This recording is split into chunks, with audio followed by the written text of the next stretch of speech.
लोक देवता तेजा जी का जन्म स्थान खरनाल। खरनाल पड़ता है नागौर में।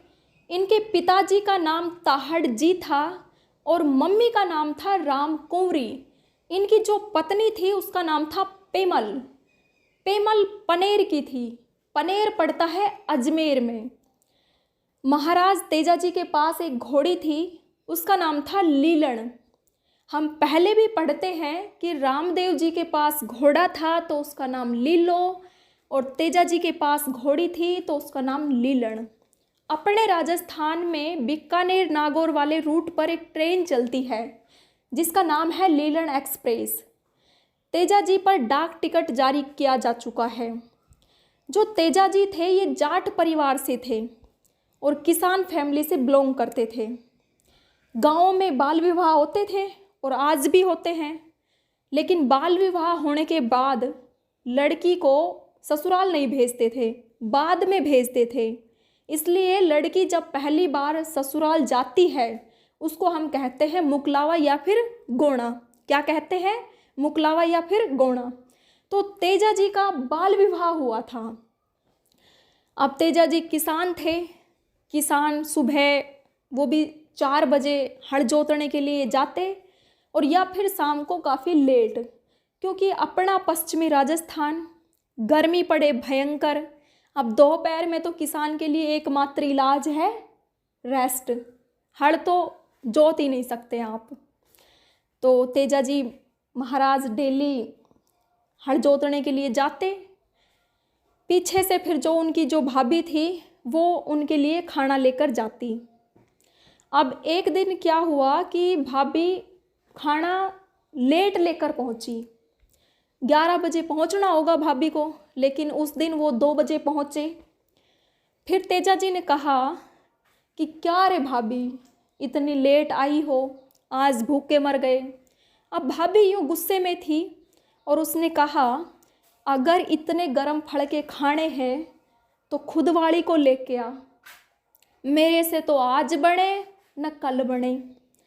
अब तेजा जी ने किया टिफ़िन पैक और कहा अब तो खाएंगे तो खुदवाड़ी की हाथ की खाएंगे। तेजा जी निकल पड़े अपनी पत्नी को लेने के लिए और एकदम दूल्हे की वेशभूषा में, शेरवानी पहन के, सिर पर साफा, हाथ में तलवार भाला लेकर। जो ये तलवार थी ये केवल सिंबॉलिक नहीं है, इसका महत्व था पहले। और पहले तो दूल्हा ही नहीं, बारात में जितने लोग जाते थे सभी के पास तलवार होती थी। और बारात में वो ही लोग जा पाते थे जिनके पास तलवार और ऊंट हो साथ में, क्योंकि जब महिला को वापस लेकर आते थे तो महिला के पास खूब सारे गहने होते, सोना चांदी। अब इनकी कहीं रास्ते में लूटपाट ना हो जाए तो अपने पास हथियार तो हो कम से कम। अब सुरक्षा की अपने को इतनी आवश्यकता है नहीं, तो केवल तलवार दूल्हा ही रखता है और दूल्हा भी उसको कभी इधर कभी उसको उधर अपने हिसाब से घूमता ही रहता है उसको लेके। तो तेजा जी बिल्कुल सैनिक की वेशभूषा में तैयार होकर जा रहे पेमल को लेने के लिए। अब रास्ते में एक गांव आया सुरसुरा। वहाँ पर एक लाछा नाम की गुज्जर महिला जिसकी गायों को लुटेरे लूट के ले गए। अब वो रास्ते में अकेली खड़ी खड़ी रोए। उसको तेजा जी महाराज दिखाई दिए। फिर वो तेजा जी से कहने लगी हाथ जोड़कर कि तू मेरे धर्म का भाई है और मेरी गायों को लुटेरे लूट ले गए, तू उनको बचा के लेके आ। और पहले गाय बचाना धर्म माना जाता था। तेजा जी गायों को बचाने के लिए जाते हैं और वहाँ से लुटेरों से लाछा गुजरी की गायों को छुड़ाकर लेकर आते हैं। लेकिन जब तेजा जी गायों को छुड़ाने के लिए जा रहे थे तो उनको रास्ते में एक सांप आग में जलता हुआ दिखाई दिया। सांप के बारे में कहा जाता है कि जब सांप को मार दिया जाए और आग में न जलाया जाए तो सांप वापस से जिंदा हो जाता है और फिर जिस जिसको उसने मारा है उनकी तस्वीर उसकी आंखों में उतर जाती है। फिर जानी चुन चुन कर दुश्मनों से बदला लेता है। अब तेजा जी महाराज ने क्या किया कि जब वो सांप आग में जल रहा था तो उसको अपने भाले से निकाल दिया कि जानवर क्यों जल रहा है, उसको बचा लिया। अब सांप ने उससे कहा कि तूने मुझे क्यों निकाल लिया, मुझे तो मोक्ष प्राप्त होने वाला था, अब मेरा फिर से पुनर्जन्म होगा, इस धरती पर रहना कितना कठिन है और तूने बहुत गलत काम कर दिया, तुझे इसकी सज़ा मिलेगी। अब तेजा जी कहते हैं कि अगर मैंने गलत काम किया है तो मैं इसकी सज़ा भुगतने के लिए तैयार हूँ, लेकिन मुझे अभी तो लाछा गुजरी की गाय बचाने के लिए जाना है। जैसे ही मैं वापस आऊँगा तो आपको जो सज़ा देनी है दे सकते हो। तेजा जी जाते हैं ले और गायों को छुड़ाकर ले आते हैं, लेकिन उस युद्ध में तेजा जी बहुत भयंकर घायल होते हैं, चारों तरफ तेजा जी के खून टपके, लेकिन फिर भी तेजा जी उस सांप के पास जाते हैं। सांप उसको वहीं मिलता है। अब सांप उससे कहे कि अब मैं तुझे सज़ा कैसे दूँ, तेरे तो चारों तरफ खून टपक रहा है। फिर तेजा जी अपनी जीभ बाहर निकालते हैं और कहते हैं कि मेरी जीभ पर डंक मार लो।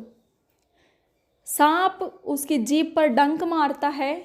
इसलिए आज भी हम जब भी जितनी भी तेजा जी की तस्वीर देखते हैं, सब पर सांप कहाँ डंक मार रहा है, उसकी जीभ पर डंक मार रहा है। तो उस दिन तेजा जी कहते हैं कि आज मेरी मृत्यु सांप के काटने से हुई है, लेकिन आज के बाद मैं किसी को भी सांप के काटने से मरने नहीं दूंगा।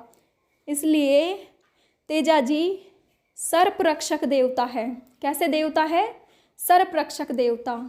उस समय तेजा जी ने वहाँ पर एक बीमारी फैल रही थी, काला बाला, तब वहाँ के लोगों को इस बीमारी से बचाया था, इसलिए इनको काला बाला का देवता भी कहा जाता है। और किसान जब हल जोतने के लिए जाता है तो तेजा जी महाराज के खूब ज़ोर ज़ोर से गीत गाता। अब हल तो हो गए ख़त्म, फिर क्या आ गया? ट्रैक्टर। अब ट्रैक्टर में अपन कैसेट लगाकर तेजा जी महाराज के गाने बजाते और रात को ठंडी हवा में वे दूर दूर तक सुनाई देते। लेकिन अब धीरे धीरे आ गई सपना। अब तेजा जी के तो गाने चलते हैं एकाध, बाद में फिर सपना के ही चलते हैं, इसलिए आज फसलें कम हो रही है। अब गाने तेजा जी के बजाओ तो आपकी फसल अच्छी हो, नहीं तो इन्हें फसल के लिए भी किस देवता के गाने गाए जाते हैं? लोक देवता तेजा जी महाराज के। तेजा जी महाराज के कुछ प्रमुख मंदिर है, जैसे कि तेजा जी महाराज का एक मंदिर है पर्वतसर। यहाँ पर तेजा दशमी को मेला लगता है। और जो ये मंदिर है, ये जब जोधपुर के महाराजा अभय सिंह थे उनके शासनकाल में बना था। तेजा जी का जो जन्म है वो खरनाल में होता है, इसलिए एक मंदिर कहाँ हो गया? खरनाल। खरनाल में जो मंदिर था वो पहले तो बहुत छोटा सा था, लेकिन आजकल इसको खूब बड़ा किया जा रहा है।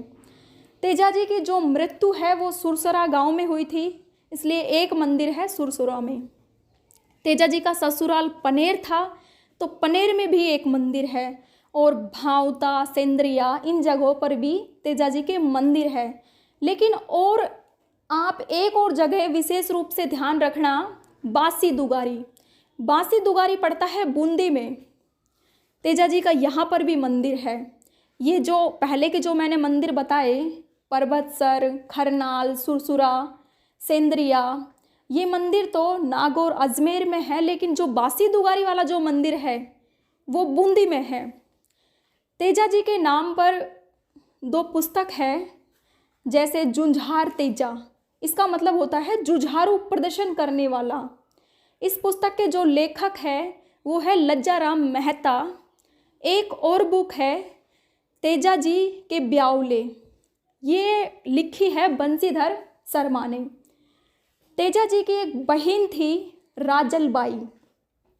कहते हैं कि जब तेजा जी की मृत्यु का समाचार राजलबाई के पास पहुंचता है तो राजलबाई सुनकर मर जाती है। इसलिए खरनाल में जो तेजा जी का जो मंदिर बना हुआ है वहाँ पर ही राजलबाई का मंदिर है और इस मंदिर पर झाड़ू चढ़ती है, इसलिए इस मंदिर का नाम ही पड़ गया बूंगरी माता का मंदिर।